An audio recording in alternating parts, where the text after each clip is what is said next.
Why do people settle for mediocrity?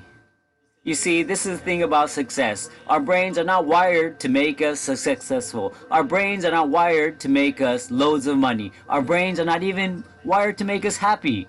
Our brains are only wired for one thing, and one thing only. And that's keep us safe. To look for what's wrong. To protect us from that angry, hungry, saber-toothed tiger that's about to eat and kill us. Well, so why do people settle for mediocrity? Well, because being mediocre is comfortable. Being mediocre is safe. It's what we know. It's what we're used to. Because anything outside tells your brain that your life is at risk and means you gotta stop.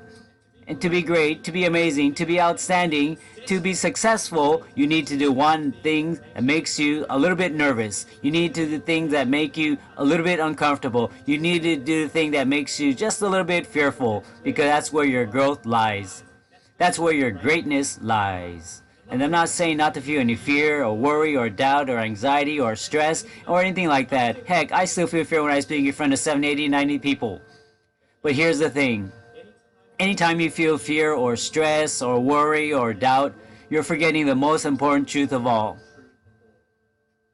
And that is how amazing you really are. How incredible you really are. How outstanding you really are. How brilliant you really are. You see, I can guarantee that if you think back hard enough, you'll be remembered sometimes in the past, multiple times in the past, where you displayed brilliance and greatness and outstanding, amazing qualities. Heck, you may remember in front of last week. Now, I can guarantee if you remember that more often, then your life will be richer and deeper and more amazing and more meaningful and more great than ever imagined before. And that will make all the difference.